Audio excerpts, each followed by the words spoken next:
जय हिंद मित्रों। जियो बुद्धा क्लासेज में आप लोगों का स्वागत है। आज हम एक बहुत ही महत्वपूर्ण टॉपिक बताने जा रहे हैं जो विभिन्न एग्जामों में इससे क्वेश्चन पूछा जाता है। यह जो है कि भारत का जो उच्चावच है यानी रिलीफ फिजियोग्राफी ऑफ इंडिया जो है उसके बारे में हम आज बताने जा रहे हैं। इससे बहुत सारी ऑब्जेक्टिव क्वेश्चन भी निकलेगा जो विभिन्न एग्जामों में पूछा जाता है। यह सब्जेक्टिव क्वेश्चन भी जो है कि डिग्री 3-2 का जो देखते हैं कि इंडियन ज्योग्राफी का जो पढ़ना है उससे संबंधित यह है जो रिलीफ या एंड फिजियोग्राफी जो हो यानी उच्चावच एवं भू आकृति जो है प्रदेश उसको इसमें बताने जा रहे हैं। तो देखिए सबसे पहले तो यह देखिए कि भारत जो है कि एशिया महादेश का एक महत्वपूर्ण देश है जो एशिया महादेश के दक्षिणी भाग में स्थित है।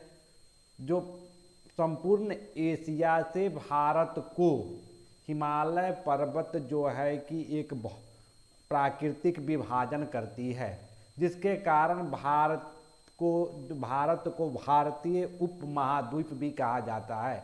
जैसे भारतीय उपमहाद्वीप जैसी अगर वहाँ चर्चा होती है तो भारतीय उपमहाद्वीप में आती है पाकिस्तान, भारत, बांग्लादेश, नेपाल, भूटान। यह सभी कंट्री जो देख रहे हैं कि वह भारतीय उपमहाद्वीप का हिस्सा है जो हिमालय से देखिएगा इस प्रकार से घिरा हुआ है।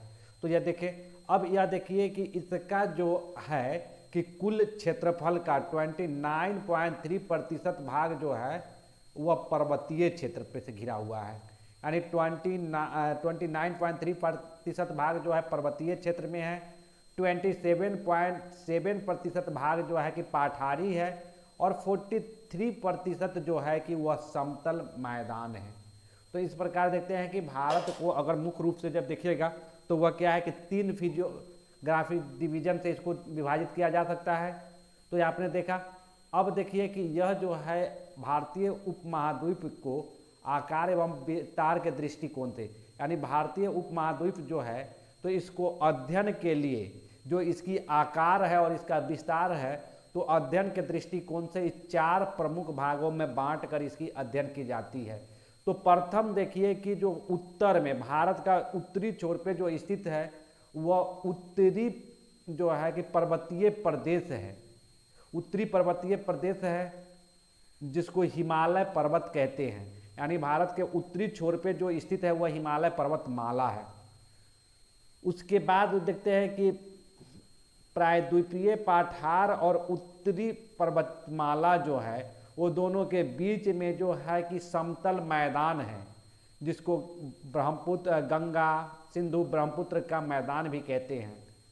मैदान के दक्षिण में जो है कि आपको प्रायद्वीपीय पठार है और उसके दोनों तट पे प्रायद्वीपीय पठार के दोनों तट पर जो है तटीय मैदान है और भारत के जो पश्चिमी छोर पे जो देखते हैं तो वह अरब सागर है, पूर्वी छोर पे बंगाल की खाड़ी है।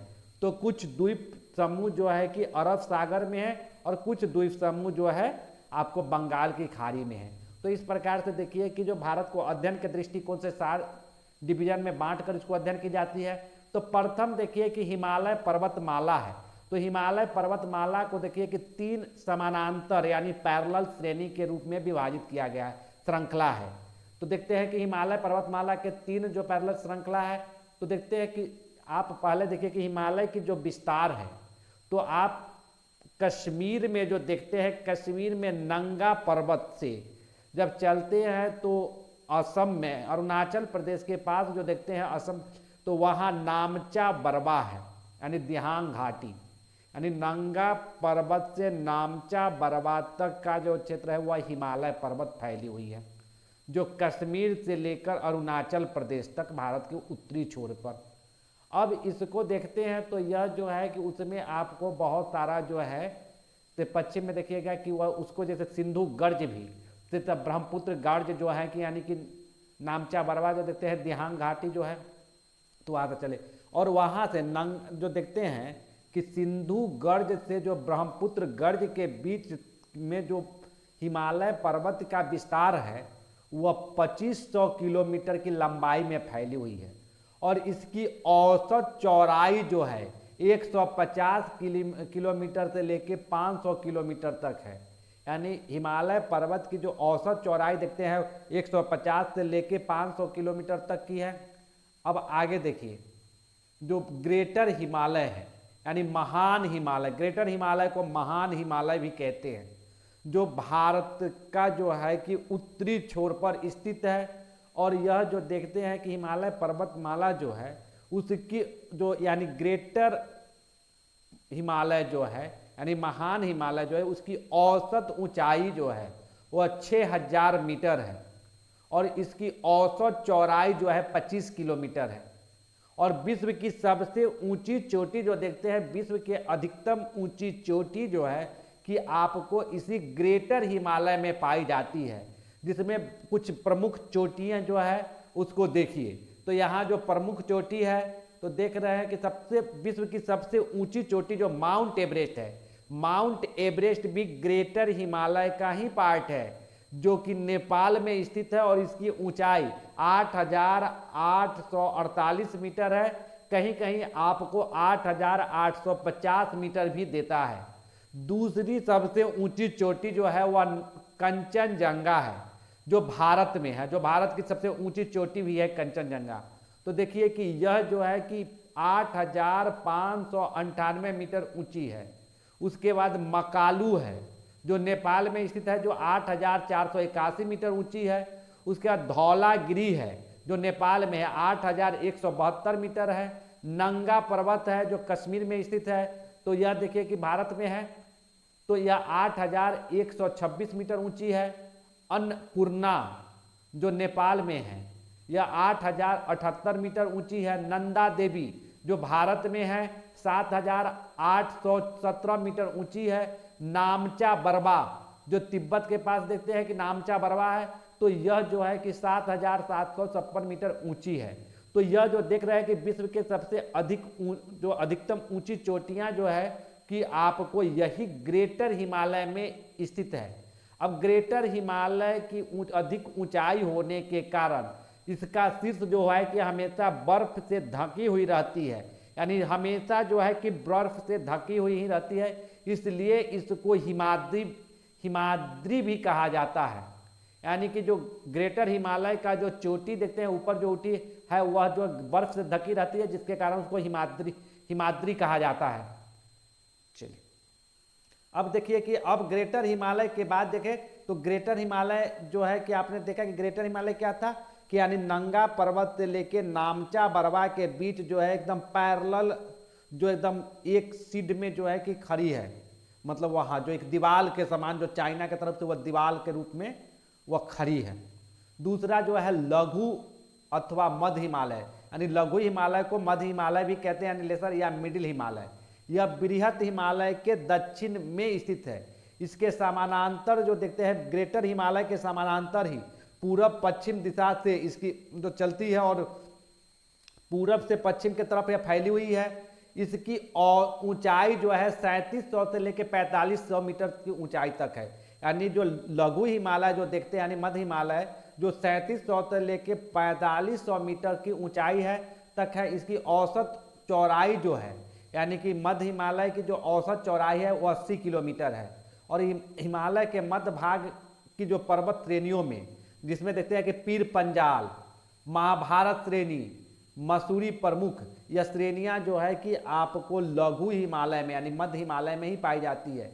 और यह बृहत हिमालय तथा लघु हिमालय के बीच यानी जो देखते हैं कि ग्रेटर हिमालय और मध्य हिमालय के बीच जो घाटियां हैं, तो वह जैसे कश्मीर घाटी, नेपाल में जो काठमांडू घाटी है, तथा यह तो प्रसिद्ध घाटी जो है कि आपको ग्रेटर हिमालय और मध्य हिमालय के बीच में स्थित है। इस श्रेणी में ही देखते हैं पीर पंजाल तथा बनिहाल दो प्रमुख दर्रा है। यानी पीर पंजाल और बनिहाल दर्रा जो है कि आपको कहाँ तो ग्रेटर जो देख रहे हैं कि मध्य हिमालय जो है तो वहाँ दो प्रमुख दर्रा जो पीर पंजाल और बनिहाल दर्रा है। तो यहाँ से ऑब्जेक्टिव क्वेश्चन पूछा जाता है, इसको आप ध्यान रखिएगा।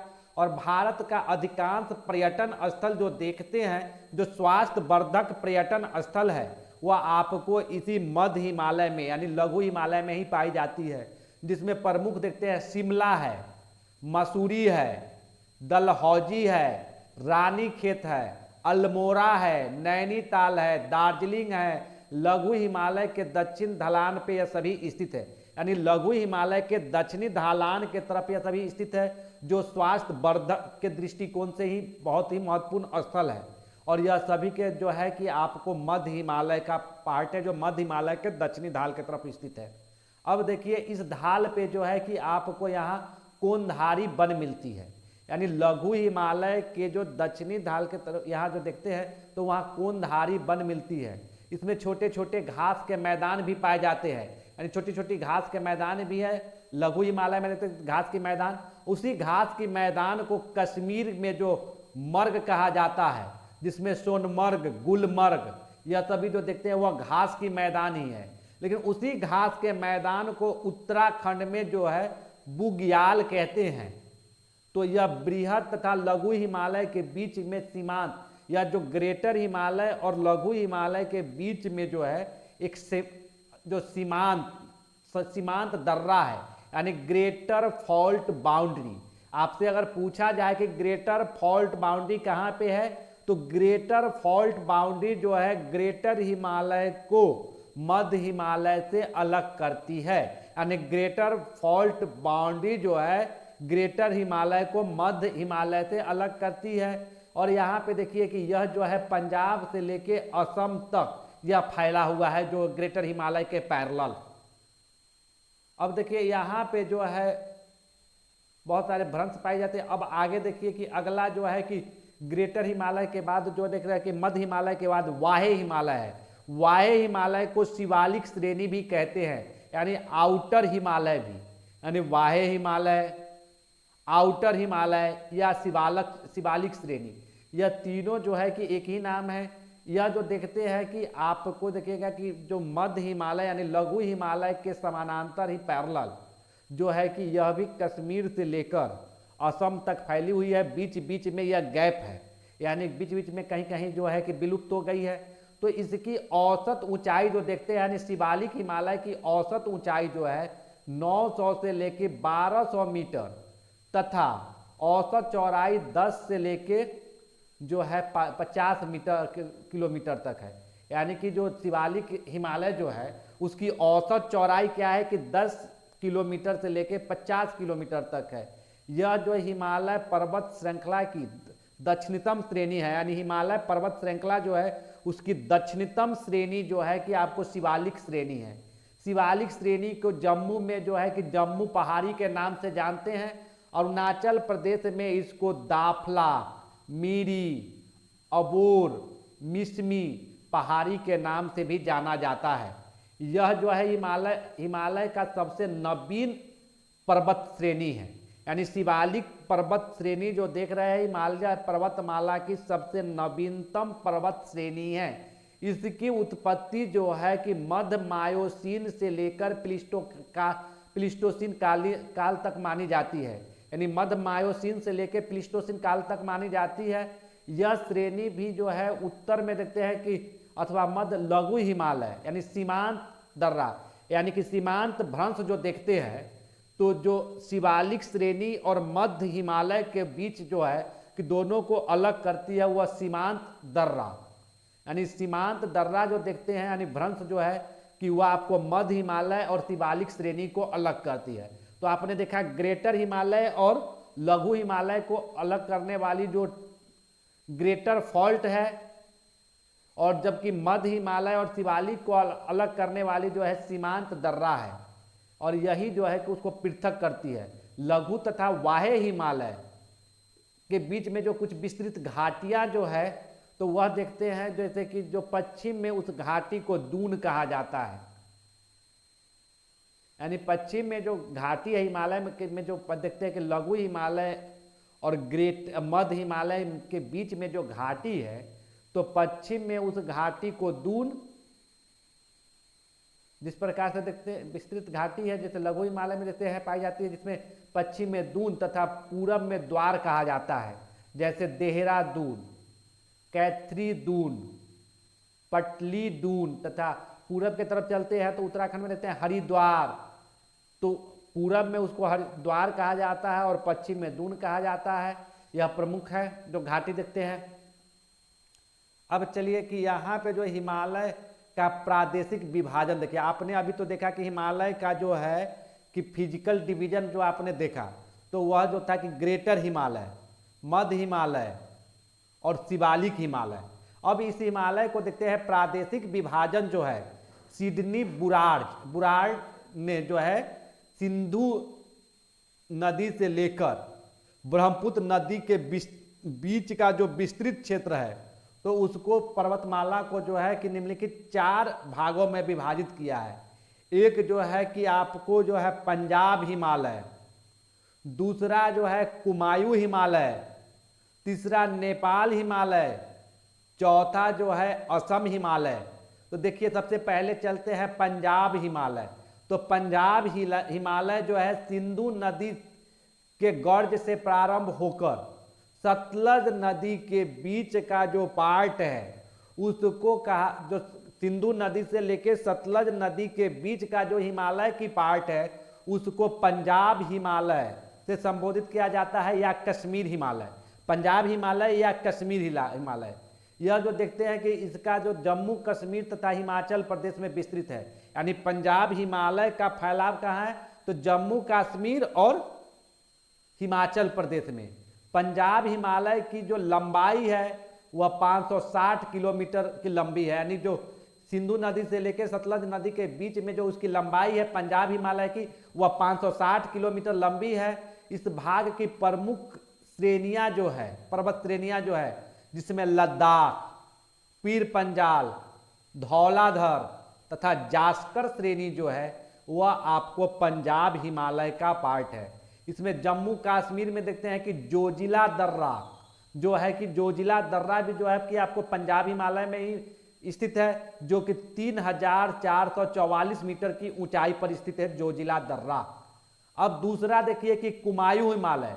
कुमायूं हिमालय जो है कि सतलज से लेकर काली नदी तक, यानी कि जहां देखिए कि सतलज नदी से काली नदी के बीच का जो 320 किलोमीटर लंबी पार्ट है उस वाली हिमालय को कुमायूं हिमालय कहा जाता है।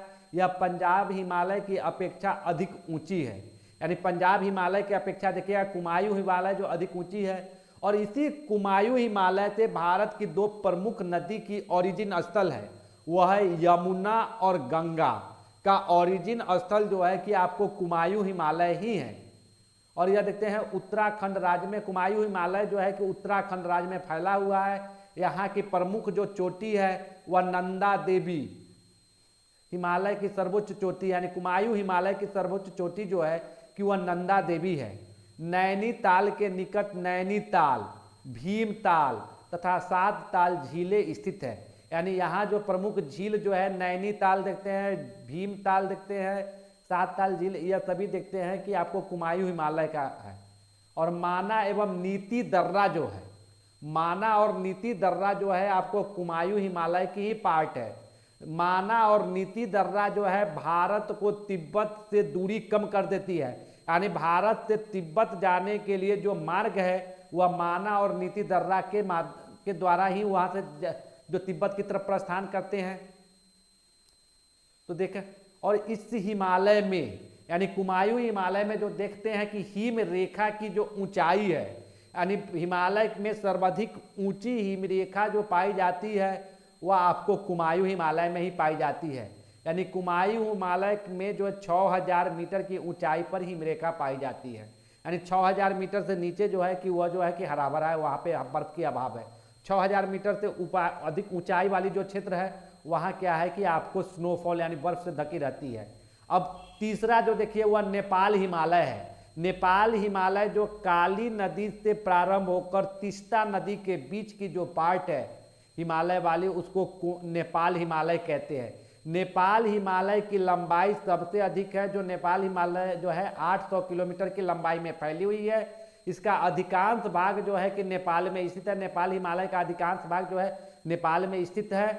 और यह हिमालय जो जिसमें देखते हैं कि विश्व की सबसे ऊंची चोटी यानी माउंट एवरेस्ट, कंचनजंगा, धौलागिरी, मकालू तथा अन्नपूर्णा जैसी प्रमुख जो प्रसिद्ध चोटियां जो है आपको नेपाल हिमालय में ही स्थित है।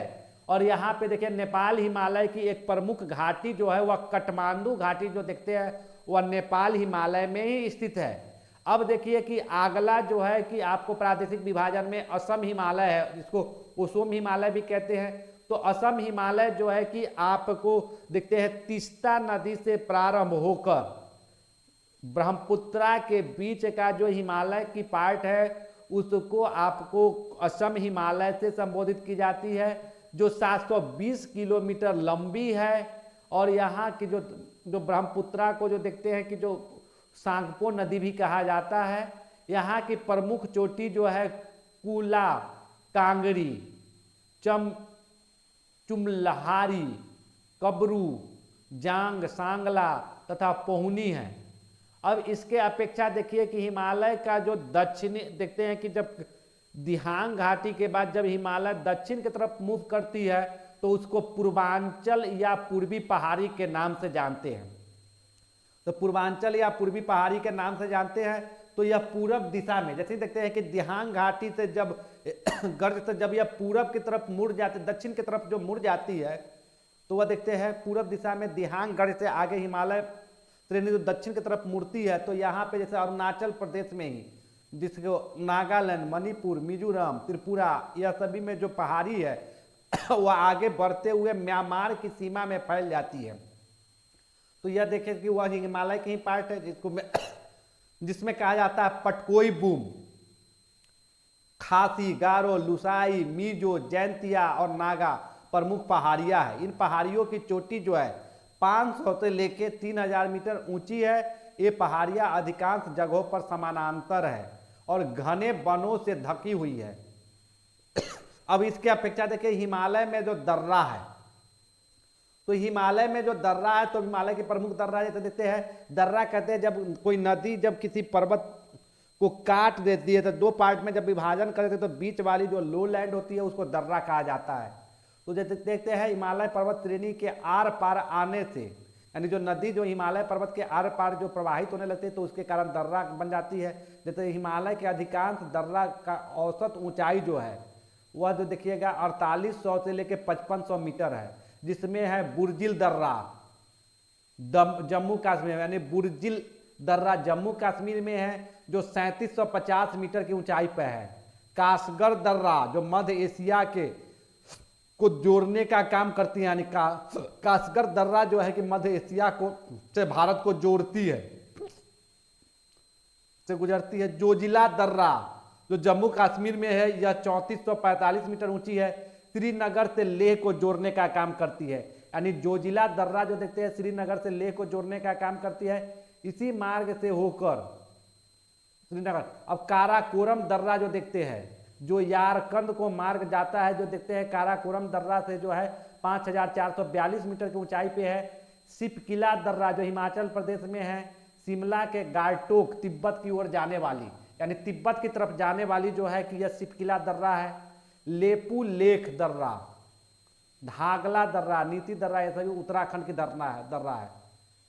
और यही से जो नीति दर्रा से जो देखते हैं भारत से जो मानसरोवर की झील की तरफ जाते हैं तो वह नीति दर्रा से ही कैलाश पर्वत के दर्शन के लिए लोग जो जाते हैं तो नीति दर्रा के माध्यम से ही जाते हैं। नाथुला तथा जेलेपला दर्रा सिक्किम में है।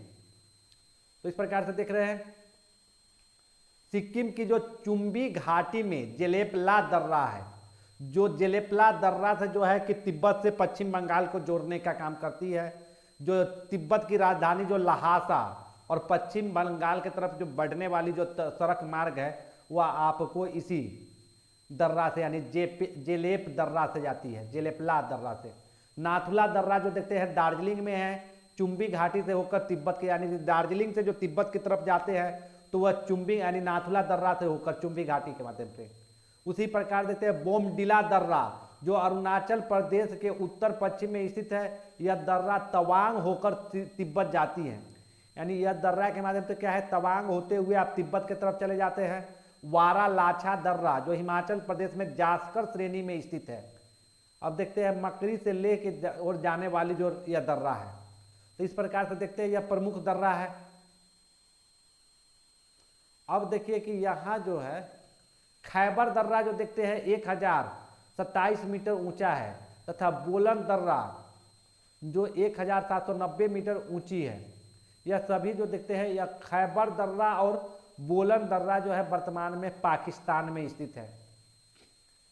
अब देखिए ट्रांस हिमालय श्रेणी, यह महान हिमालय के उत्तर में स्थित है। ट्रांस हिमालय जो देखते हैं वह महान हिमालय के उत्तर में स्थित है, जिसमें लद्दाख, जास्कर, कैलाश, काराकोरम पर्वत श्रेणियां सम्मिलित हैं। यानी ट्रांस हिमालय में क्या है, लद्दाख, जास्कर, कैलाश और काराकोरम पर्वत श्रेणियां सम्मिलित है। तो यह सभी जो है, और वहां से जो नदी जो ओरिजिन होती है वह देखते हैं उत्तर की ओर भूमि की तरफ जो झील में गिरती है, और यह नदी आगे चल के जल, वही क्षेत्र जो है कि जल विभाजक का कार्य करती है। इससे लद्दाख जाकर ये देख रहे हैं, यह जो है श्रेणी बंगाल की खाड़ी में गिरने वाली नदियों को उत्तर की ओर की भूमि से घिरी हुई है, और झील के जो देखते हैं कि वह जल विभाजक का भी कार्य करती है। अब देखिए कि जो मैदानी क्षेत्र है, तो यह मैदानी क्षेत्र जो है तो देखते हैं सिंधु गंगा ब्रह्मपुत्र का मैदान जो है, यानी भारत का जो ग्रेटर मैदान जो है, जिसको सिंधु गंगा ब्रह्मपुत्र का मैदान कहते हैं या महान मैदान भी इसको कहते हैं। तो हिमालय पर्वतमाला के दक्षिण में स्थित है यह मैदान, जिसको सिंधु नदी से लेके ब्रह्मपुत्र नदी तक फैली हुई है। यहाँ जो देखते हैं कि सिंधु गंगा ब्रह्मपुत्र की जो सहायक नदियाँ हैं उसके निक्षेप से इस मैदान की उत्पत्ति हुई है। तो देखते हैं कि यह सिंधु के तरफ यह चौड़ी है, जैसे जैसे हम पूरब की तरफ बढ़ते जाते हैं तो ब्रह्मपुत्र के मैदान सक्रिय होती चली जाती है ब्रह्मपुत्र में। और यह देखते हैं गंगा नदी की मुहाने, यानी गंगा और सिंधु के मुहाने के बीच यह पूरब से पश्चिम दिशा में इसकी लंबाई जो है, यानी गंगा से लेकर सिंधु के मुहाना तक इस मैदान की लंबाई जो है 3200 किलोमीटर है, तथा चौड़ाई जो है 150 से लेकर 300 किलोमीटर तक है। यह देखते हैं असम में जो देखते हैं कि यहाँ वहाँ जाकर यह सक्रिय हो जाती है मैदान, यानी वहाँ पे इस मैदान की चौड़ाई 90 से 100 किलोमीटर है। तो ये देखते हैं यह राजमहल पहाड़ी के पास इसकी चौड़ाई जो होती है कि यह जो मैदान की चौड़ाई राजमहल पहाड़ी के पास 160 किलोमीटर, इलाहाबाद के निकट 280 किलोमीटर है।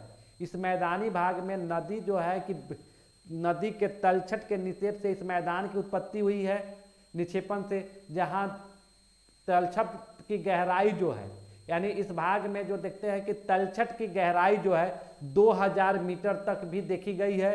यानी अधिकांश भाग में जो जलोद निक्षेप जो है 2000 मीटर की गहराई तक है। अब देखिए इस मैदान का विवरण निम्नलिखित है, यानी कि जो बांटा गया। तो देखिए कि भाबर प्रदेश, तो भाबर प्रदेश जो है शिवालिक पर्वत श्रेणी जो है, शिवालिक पर्वत के दक्षिण में, यानी गिरिपद जो देखते हैं वहां से लेके, यानी सिंधु से लेके तीस्ता नदी तक, यानी भाबर प्रदेश जो है सतलज देखते हैं कि शिवालिक श्रेणी जो है उसके दक्षिण में सिंधु नदी से लेकर सतलज नदी के बीच की जो एरिया है, तो वहाँ जो भाबर प्रदेश है, वहाँ क्या है, भाबर प्रदेश उसको कहते हैं जब पहाड़ी क्षेत्र से नदी जब बड़ी बड़ी पत्थर तोड़ के लेके आती है, और जब पर्वत के निचले, यानी जो जहाँ पर्वत और मैदान की मिलन होती है वहाँ बड़ा बड़ा बोल्डर यानी पत्थर को जमा कर देती है, जिसके कारण उस प्रदेश की निर्माण होती है, उसको भाबर प्रदेश कहते हैं। और भाबर प्रदेश की चौड़ाई जो है 8 से 16 किलोमीटर तक है। यह बहुत ही सक्रिय पट्टी में फैली हुई है। यहाँ पे जो कंकड़ पत्थर जो है नदी और बजरी को नदी लेके निक्षेप कर देती है, और यहाँ पे देखिएगा कि छोटी छोटी नदियाँ जो हैं कि उसी कंकड़ पत्थर से होकर के नीचे से होकर प्रवाहित होती रहती है, जिसके कारण उसको दिखाई नहीं पड़ती, और नदी जो होती है कि अंडरग्राउंड हो जाती है, यानी कि उसकी पानी आपको दिखाई नहीं पड़ेगी। तो यह देखिए बजरी जो है कंकड़ सबका निर्माण रहती है, जहाँ छोटी छोटी नदियाँ जो है भूमिगत होकर अदृश्य हो जाती है। यह प्रदेश जो देखते हैं कृषि के लिए अनुपयुक्त होती है, यानी यह भाबर प्रदेश जो है कृषि के दृष्टिकोण से अनुपयुक्त है। अब भाबर प्रदेश के जस्ट बाद, यानी भाबर प्रदेश के दक्षिण के में जो है तराई प्रदेश है।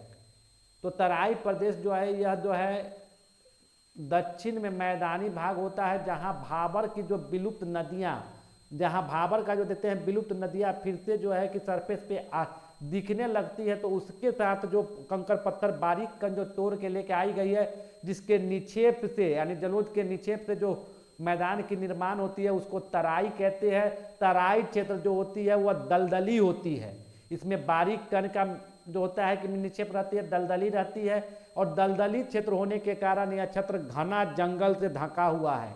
और यहाँ पे जो है कि मानव का बसाव लगभग नग्न है। यह जो दलदली क्षेत्र होने के कारण यहाँ एक सीसी मच्छर देखते हैं कि टाइप के जो पैदा होती है, जो मलेरिया के प्रकोप के लिए वह उस क्षेत्र जाना जाता है। तो यह देखिए कि वहाँ जो देख रहे हैं कि वो दलदली क्षेत्र होती है। इसकी चौड़ाई जो है, यानी जो देख रहे हैं कि इसकी जो चौड़ाई है, तराई की जो चौड़ाई है वह 20 से 30 किलोमीटर चौड़ी है, और यह दलदली और नमी युक्त होती है, जिसके कारण यह रहती है।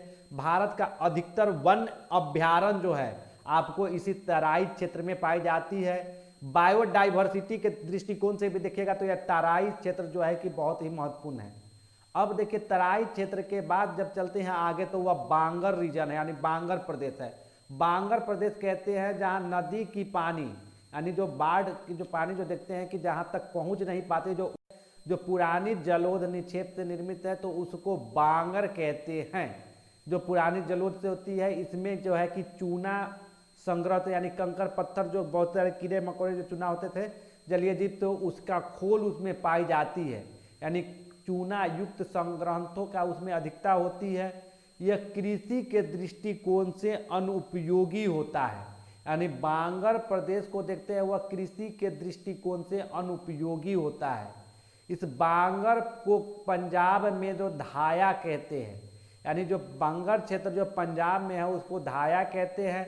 बांगर के बाद जो खादर प्रदेश है, जहाँ प्रत्येक वर्ष नदियाँ जो है अपने बाढ़ के द्वारा लाई गई जो मलबा होती है उसको निक्षेप कहते रहती है, तो उससे निर्मित जो स्थलाकृति होती है उसको खादर प्रदेश कहते हैं।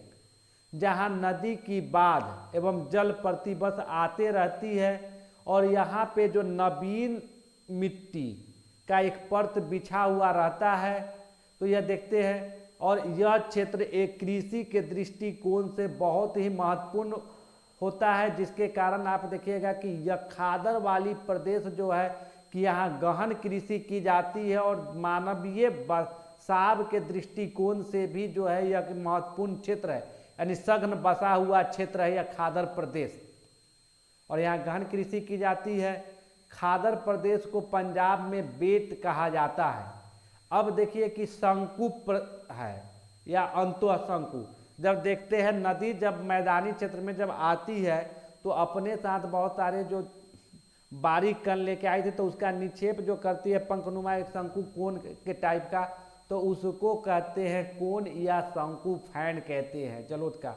तो देखते हैं कि यह जैसे कि हिमालय पर्वतीय हिमालय से निकलने वाली जितनी भी पर्वत नदियां हैं उसमें घाघरा नदी को छोड़कर सभी नदी जो है जलोढ़ शंकु का निर्माण करती है, क्योंकि कारण है कि हिमालय रीजन से निकलने वाली जितनी भी नदियां हैं वह अपने साथ बृहद पैमाने पे मलबा लेके आती है, क्योंकि हिमालय जो है अभी नवीन बलित मुर्दार पर्वत है, जिसके कारण उसको नदी बहुत ही आसानी से काट देती है, और काट करके वहाँ से मलबा और गाद जो लेके आते रहती है, उसी गाद को जब मैदानी भाग में निक्षेप करती है तो उसको शंकु कहते हैं। जब कैसे वो शंकु बहुत सारी शंकु मिल जाती है तो उसको शंकु फैन कहते हैं, यानी कोन फैन कहते हैं। अब देखिए कि इसका ढाल जो होता है कि उत्तल होता है, यानी शंकु का जो ढाल देखते हैं पहाड़ी के तरफ जो होता है उसका शीर्ष होता है, यानी मैदान के देखते हैं शंकु का आधार जो है दक्षिण मैदान की तरफ होती है, और उसका शीर्ष जो होता है पहाड़ की तरफ होती है, जिसके कारण उत्तल कहलाता है, उत्तल। अब इसको देखते हैं कि यहाँ पे जिसके कारण अब देखिए कि यहीं पे जो है बाढ़ का मैदान है, शंकुपाद।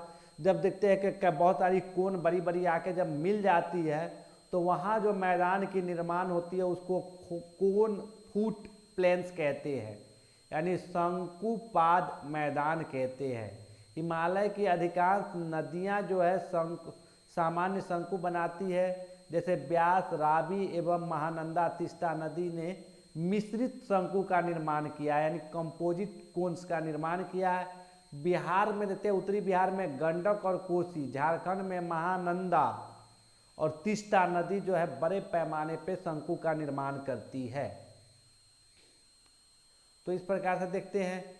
अब आगे देखिए कि जो नदी जब अपने आगे बढ़ते हुए जब नदी समुद्र के किनारा के पास जाती है तो वहाँ पे मतलब स्लोप खत्म हो जाने के कारण नदी जो अपने साथ गाद लेके आई थी उसका वह निक्षेप का उस क्षेत्र में उसको निक्षेप कर देती है, जिसके कारण नदी का मार्ग जो है देखते हैं कि बहुत नदी की गति वहाँ धीमी हो जाती है। वही नदी के द्वारा जो निक्षेप की जाती है उस निक्षेपात्मक स्थलाकृति को डेल्टा कहते हैं, जिसमें दुनिया का सबसे उत्तम और सुंदर डेल्टा का उदाहरण है गंगा का डेल्टा, जो इसको सुंदरबन का डेल्टा कहते हैं। वह राजमहल की पहाड़ी से सुंदरबन के किनारा तक जो देखते हैं 430 किलोमीटर की लंबाई में फैला हुआ है, जो दुनिया की सबसे बड़ी डेल्टा में से एक है, जिसकी चौड़ाई जो है 480 किलोमीटर है। गंगा के डेल्टा में तलछट के निक्षेप की मात्रा बहुत ही गहराई तक है पाई जाती है। और यहाँ देखिए कि सिंधु नदी का डेल्टा यद्यपि 960 किलोमीटर लंबी, किंतु उसकी चौड़ाई जो है 160 किलोमीटर, यानी सिंधु की जो डेल्टा है वह 960 किलोमीटर लंबा है और 160 किलोमीटर चौड़ा है। तो इस प्रकार से देखते हैं डेल्टा का निक्षेप और डेल्टा का में निक्षेपित तलछट के कण अपेक्षाकृत मोटे होते हैं डेल्टा। अब देखिए उत्तर का विशाल मैदान का प्रादेशिक विभाजन। अब देखिए उसने तो आपको देख लिया कि मैदान का जो भौतिक विभाजन था उसको देख लिए।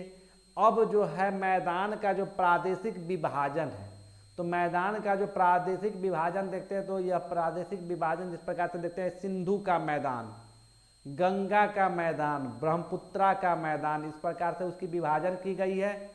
तो देखिए सबसे पहले देखिए सिंधु का मैदान।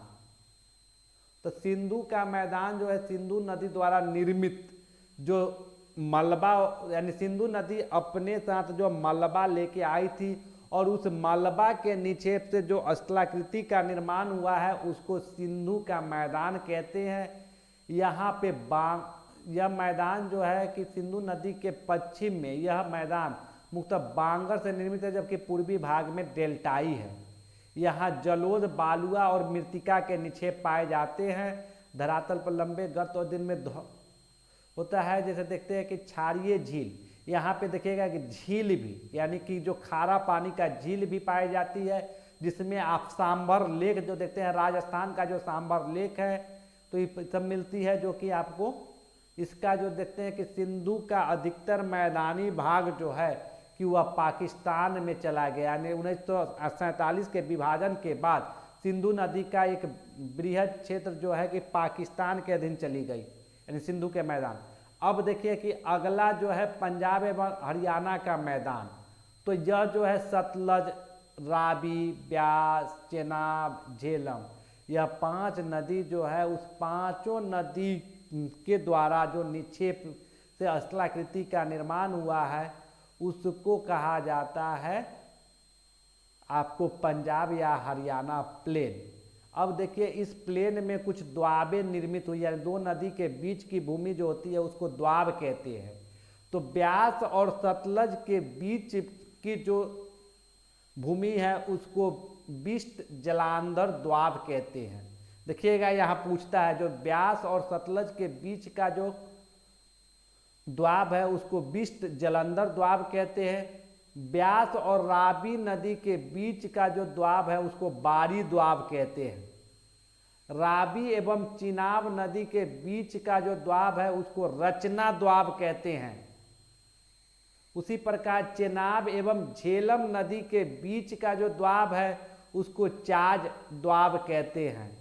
झेलम, चेनाब एवं सतलज नदी के बीच में जो द्वाब है उसको सिंध सागर द्वाब कहते हैं। यह द्वाब देखें तो 5 द्वाब है।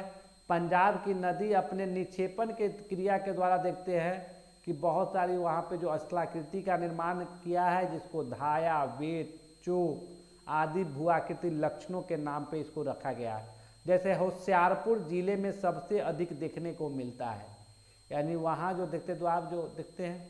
तो यहाँ सतलज तथा यमुना नदी के बीच का भाग भी पंजाब के मैदान में ही सम्मिलित है। यानी जो देखते हैं कि जो यमुना और गंगा के बीच या यमुना और सतलज के बीच का जो द्वाब है तो वह जो है कि आपको पंजाब प्लेन का ही हिस्सा है। घग्गर तथा यमुना नदी के बीच का मैदानी भाग में जो है वह हरियाणा में। यह भाग सतलज तथा यमुना नदी के बीच में जल विभाजक का कार्य करती है। यानी घग्गर नदी के पास जो देखते हैं कि जो आप जो है कि क्या है कि आपको सतलज और यमुना नदी के बीच जल विभाजन का कार्य करती है। अब अगला देखिए गंगा का मैदान। तो गंगा का मैदान जो है उत्तर प्रदेश, बिहार तथा पश्चिम बंगाल में विस्तृत रूप से फैला हुआ है।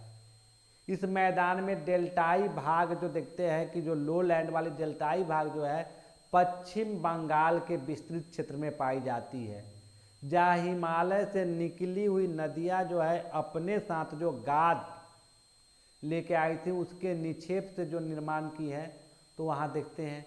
अब इसकी जो प्रमुख सहायक नदियाँ जो हैं उसमें जैसे यमुना, गोमती, घाघरा, गंडक, कोसी की निक्षेप के क्रिया के द्वारा ही गंगा की उत्पत्ति हुई है।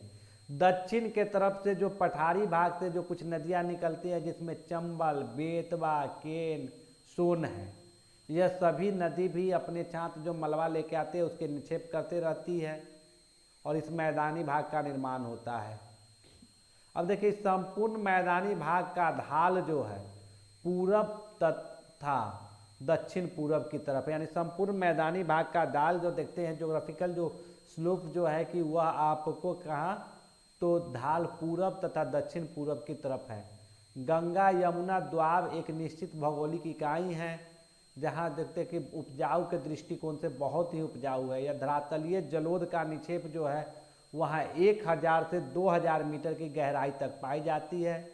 इसका सामान्य ढाल जो है दक्षिण के तरफ है। पुराने बांगर को जो उच्च भूमि, पुराना बांगर जो है जलोद भूमि का उच्च भूमि का निर्माण करता है। यह उच्च भूमि आसपास के भूमि से 15 से 30 मीटर ऊंचा है और स्थानीय भाषा में खोल कहलाती है। अब देखिए कि उत्तरी गंगा द्वाब में कहीं कहीं जैसे बातिक भूर यानी भूर वाली जो मिट्टी होती है मिलती है, इनमें भूर नामक विशेष प्रकार की मिट्टी पाई जाती है और जो देखते हैं कि उत्तर तथा दक्षिण बिहार में अनेक पाई जाती है, जहाँ नदियों के जो है पंखा नुमा शंकुओं के द्वारा निर्माण हुआ है। अब देखिए अगला जो है ब्रह्मपुत्र नदी का मैदान। तो ओसोम में जो देखते हैं धुबरी से सदिया तक यानी 640 किलोमीटर की लंबाई में तथा 90 से लेकर 100 किलोमीटर की चौड़ाई में ब्रह्मपुत्र नदी का मैदानी भाग विस्तृत है। यह संपूर्ण ब्रह्मपुत्र तथा उसकी सहायक नदियों द्वारा लाए गए जलोद से निर्मित हुई है। यानी क्या है, ब्रह्मपुत्र तथा उसके सहायक नदियों के द्वारा लाई गई जलोद निक्षेप से जो है ब्रह्मपुत्र नदी घाटी मैदान की उत्पत्ति हुई है। चलिए अब आगे देखिए कि प्लेट्यू है। तो प्लेट्यू जो देखते हैं पठारी भाग, प्रायद्वीपीय भारत का पठारी भाग यानी पेनिनसुला। तो भारत का जो प्रायद्वीपीय पठार देखते हैं प्रदेश एक अनियमित त्रिभुजाकार आकृति में फैला हुआ है।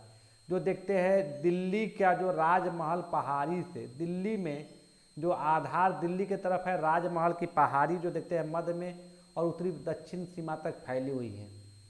तो ये देखते हैं कि जो इसकी शीर्ष जो है कन्याकुमारी तक है।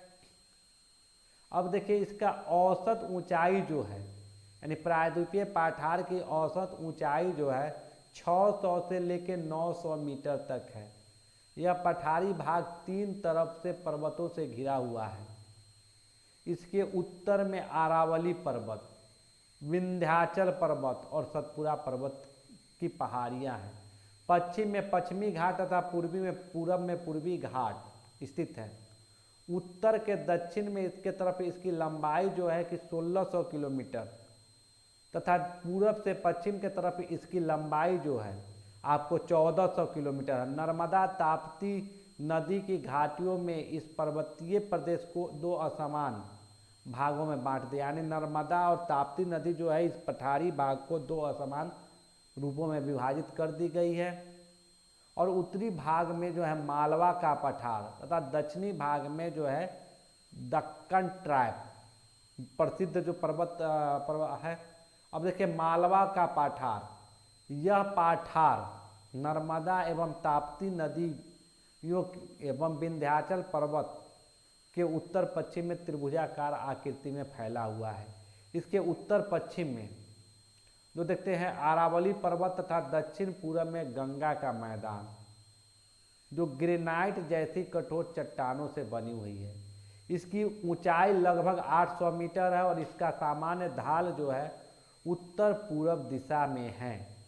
इस प्रकार पठारी भाग की नदियां उत्तर पूर्व दिशा से प्रवाहित होती हुई यमुना नदी में मिल जाती है। इन नदियों का प्रवाह के कारण व पठारों के अनेक स्थानों पर उभर खावर भूभाग होने के कारण जो है, जिसको बोलचाल की भाषा में जो चंबल वाली क्षेत्र में उसको जो विहर कहा जाता है, यानी जब नदी चाहे उत्खाट भूमि कहा जाता है, नदी जो काट देती है अपर्दन और कठोर चट्टान जो यत्र तत्र पड़ी रहती है, जो कि कृषि के दृष्टिकोण से अनुपयोगी होता है। यानी यह भी आपने देखा क्या है कि यह कृषि के दृष्टिकोण से अनुपयोगी है। अब देखिए कि अरावली पर्वत की पहाड़ियाँ, तो अरावली पर्वत जो है पश्चिम में स्थित है और दक्षिण पश्चिम में गुजरात से उत्तर पूर्व में दिल्ली तक फैली हुई है। तो 692 किलोमीटर की लंबाई में स्थित है। इसकी और इस लंबाई में फैली हुई है। इन पहाड़ियों की 80% लंबाई राजस्थान में है, यानी अरावली पर्वत की अधिक 80% लंबाई राजस्थान में है और विश्व के सबसे प्राचीन बलित मुर्दार पर्वत में से एक है। अब वर्तमान में अपर्दन के कारण जो है कि यह पर्वत जो अरावली पर्वत जो देखते हैं वह अवशिष्ट पर्वत के रूप में अब है। राजस्थान के दक्षिण पश्चिम में सिरोही जिला में इस पर्वतमाला की सबसे ऊंची चोटी गुरु शिखर है, यानी गुरु शिखर पर्वत चोटी जो है कि वह सिरोही जिला में स्थित जो है पर्वतमाला, जिसकी समुद्र तल से ऊंचाई जो है 1722 मीटर है, जो प्रायद्वीपीय भारत की सबसे ऊंची देखते हैं। अब देखिए दक्षिण पश्चिम की तरफ यह पर्वतमाला की ऊंचाई कम होती जाती है। दिल्ली के समीप इन पहाड़ियों की ऊंचाई बहुत ही कम है।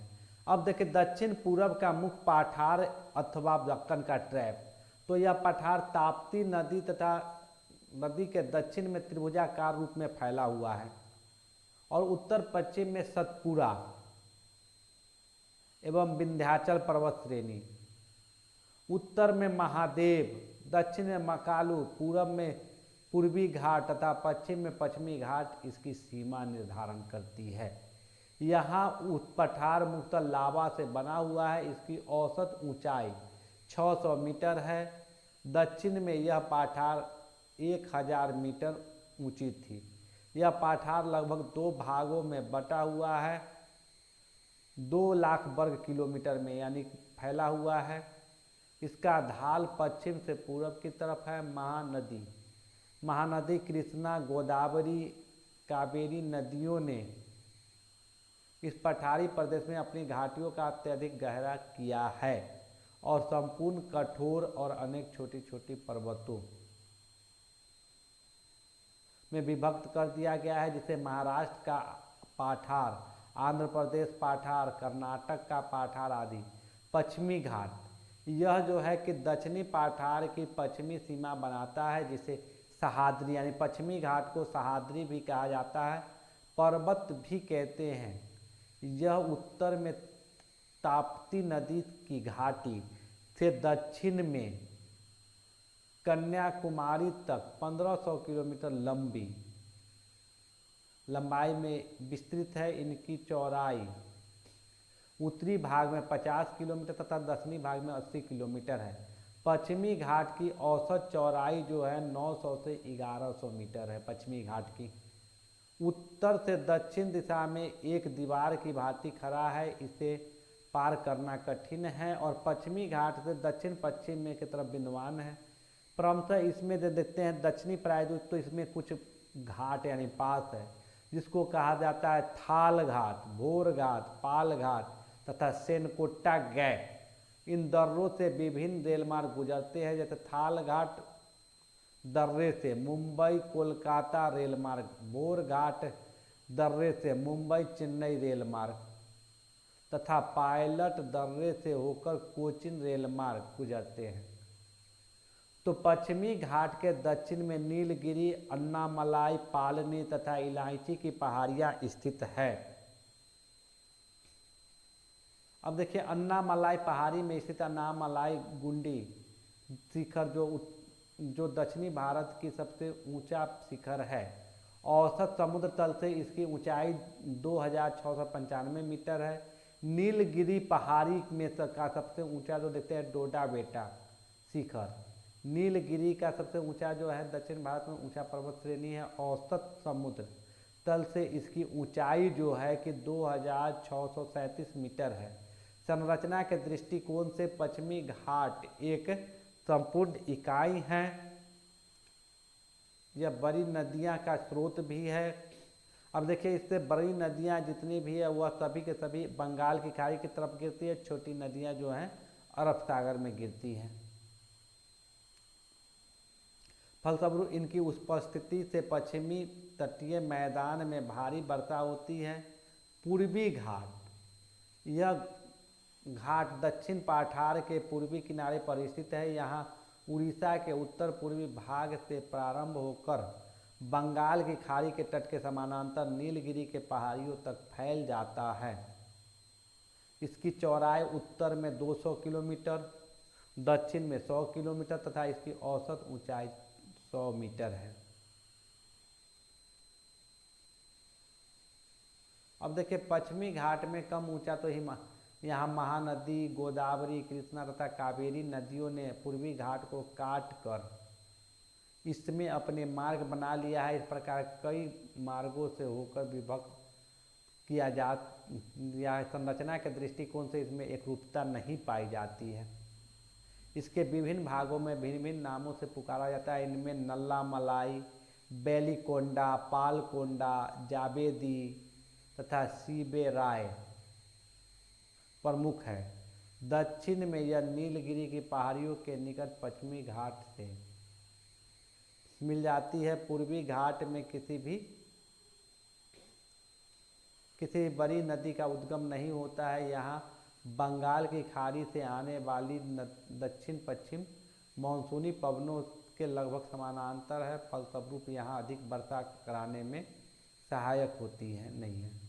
अब देखिए तटीय मैदान, तो दक्षिण पठार के पूर्वी तथा पश्चिम में जो तटीय मैदान है जिसको पश्चिमी घाट की तटीय मैदान तथा पूर्वी तटीय मैदान का विवरण निम्नलिखित है।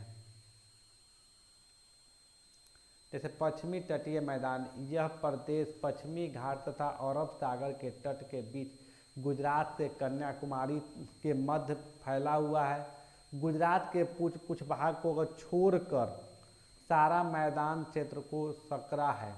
इसकी औसत चौड़ाई 64 किलोमीटर है। मुंबई से गोवा इस प्रदेश को यानी मुंबई से गोवा तक के प्रदेश को कोंकण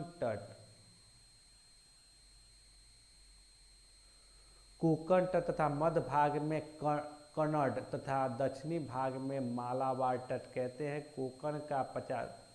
कोंकण का मैदान 50 से 80 किमी चौड़ा है। इसके तट पर नंद मुख अधिक पाए जाते हैं। ज्वारंद मुख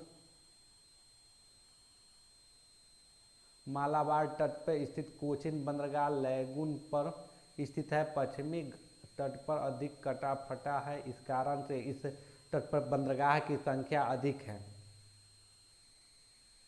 अब देखिए कि पूर्वी तटीय मैदान, तो यह मैदान जो है पूर्वी घाट तथा पश्चिमी बंगाल का जो है खाड़ी प्रदेश जो गंगा के मुहाने पर दक्षिण में कन्याकुमारी तक फैला हुआ है। तमिलनाडु में यह मैदान 100 किलो से 120 किलोमीटर चौड़ा है।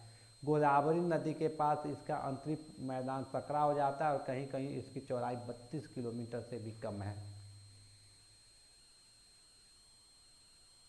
अब देखिए मैदान, तो महाद्वीपीय गोदावरी, कृष्णा, कावेरी नदी के द्वारा जो निर्मित होने के कारण सरफेस से सभी नदी जो है कि वहाँ क्या कर दी, काट दी, जिसके कारण जो है कि अब बहुत सारी उप जो है कि प्लेट्यू हो गई।